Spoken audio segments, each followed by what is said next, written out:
आज की वीडियो हम बोली और बोली के बारे में समझने वाले हैं। चलिए सबसे पहले समझते हैं कि बोली किसे कहते हैं। बोली शब्द की उत्पत्ति बोलना धातु से हुई है। यह भाषा का वह रूप है जो हम घर परिवार में आपस में बातचीत करने के लिए इस्तेमाल करते हैं। अगर गहराई से सोचे तो भाषा और बोली में कोई खास अंतर नहीं होता, लेकिन व्यवहारिक जिंदगी में दोनों बहुत अलग अलग मानी जाती है। इन दोनों के बीच ये अंतर मुख्य रूप से इन 5 जगहों पर साफ दिखाई देता है। पहला है दायरा। बोली का दायरा बहुत छोटा होता है, जो कुछ ही गांव या इलाकों तक सीमित रहता है। आप अपने गांव में गए होंगे तो देखे होंगे कि आप जो बोली बोलते हैं वो कुछ इलाकों तक सीमित होते होंगे। जब आप दूसरे इलाके में जाते होंगे तो वहाँ की बोली अलग होती होगी। वहीं भाषा का दायरा बहुत बड़ा होता है, जो पूरे राज्य या देश में बोली जाती है। अगर आप महाराष्ट्र में हिंदी बोल रहे हैं तो आप अपने इलाके या गांव में भी जाएंगे तो वहाँ ही हिंदी बोलेंगे।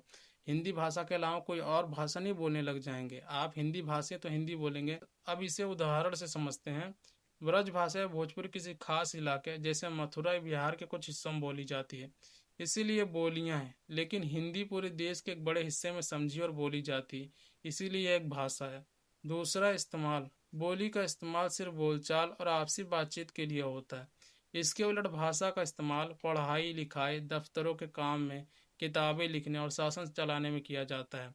अब इसे उदाहरण से समझते हैं। घर पर परिवार के साथ बात करते समय लोग मैथिली या हरियाणवी बोली का प्रयोग करते हैं। वहीं स्कूल की किताबों, अखबारों, अदालतों और सरकारी कामकाज में मानक हिंदी या अंग्रेजी भाषा का इस्तेमाल करते हैं। आप देखे होंगे कि आप जब घर पर जाते हैं तो आप अपनी बोली का इस्तेमाल करने लगते हैं।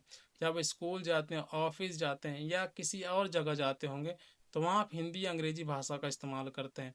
तीसरा है व्याकरण। भाषा के पास अपने पक्के और तयशुदा व्याकरण के नियम होते हैं, लेकिन बोली में व्याकरण के नियम इतने सख्त नहीं होते। यह समय और जगह के हिसाब से बदलती रहती है। आपने देखा होगा कि बोली में साहित्य नहीं लिखा जाता, ना ही कोई रचना होती है, इसलिए बोली के व्याकरण इतने सख्त नहीं होते। अब इसे उदाहरण से समझते हैं। हिंदी भाषा का एक तय व्याकरण है जिसके नियम हर जगह एक जैसे पढ़ाए जाते हैं।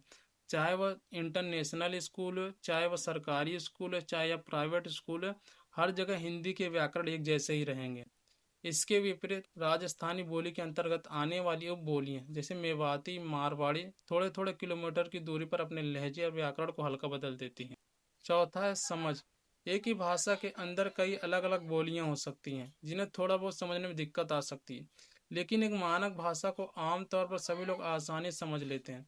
उदाहरण समझते हैं। हिंदी भाषा को भारत के करोड़ों लोग आसानी से समझ लेते हैं, चाहे वो एमपी का हो, चाहे वो यूपी का हो, चाहे वो किसी राज्य का, वो हिंदी भाषा को आसानी से समझ लेते हैं। लेकिन यदि कोई व्यक्ति शुद्ध बुंदेली या गढ़वाली बोली में बात करे तो दूसरे इलाकों के हिंदी भाषियों को उसके कुछ शब्द समझने में थोड़ी परेशानी हो सकती है। पांचवा है लिखित रूप। बोली की अपनी कोई तय लिपि नहीं होती, यानी लिखने का कोई ढंग नहीं होता है, इसलिए इसमें साहित्य भी नहीं लिखा जाता है। इसे ज्यादातर सिर्फ बोला जाता है, जबकि भाषा को लिखने के लिए लिपि और साहित्य का होना जरूरी है। उदाहरण से समझते हैं। छत्तीसगढ़ी या अंगिका मूल रूप से बोलियां हैं जिनका अपना कोई बहुत बड़ा लिखित साहित्य या स्वतंत्र लिपि नहीं रही। इन्हें आमतौर पर देवनागरी में लिख दिया जाता है, जबकि संस्कृत या हिंदी जैसी भाषा अपनी लिपि यानी देवनागरी और विशाल साहित्य के साथ पूरी तरह लिखित रूप में मौजूद है।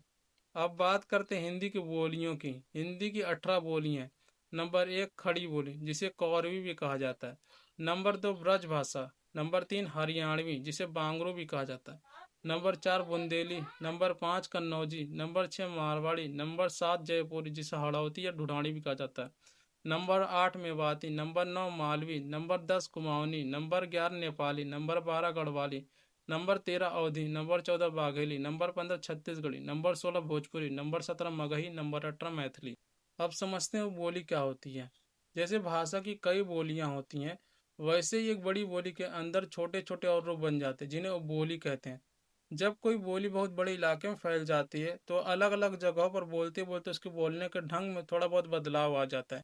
एक ही बोली की वो बोलियां आपस में पूरी तरह समझ आ जाती है, बस बोलने का लहजा या कुछ शब्द थोड़े अलग होते हैं। अब सवाल है कि बोलियां बनती कैसे हैं। इसके मुख्य रूप से दो कारण बताए गए हैं। पहला कारण है इलाके का दायरा बढ़ जाना। जब कोई बोली दूर दूर तक फैल जाती है तो हर इलाके के लोग उसे अपने तरीके से बोलने लगते हैं। जैसे खानदेश की तरफ बोली जाने वाली आयरानी बोली के अंदर ही गुजरी और पावरी जैसी कई बोलियां बन गई है। दूसरा कारण है दूसरी जगह जाकर बस जाना।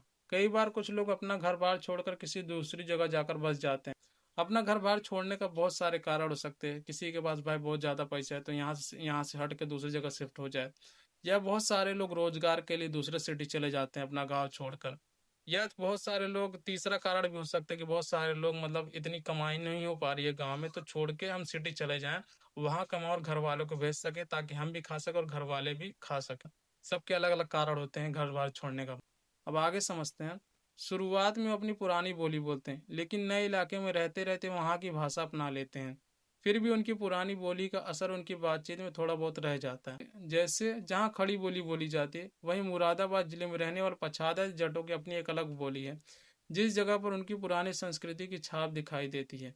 एक मजेदार बात सुन लीजिए, कुछ भाषा के जानकारों ने इसके लिए पेटवा शब्द इस्तेमाल किए, जो फ्रेंच भाषा के पटाइश से आए, पर हमारे देश में बोली शब्द ही सबसे सही और आसानी समझ में आने वाला शब्द है।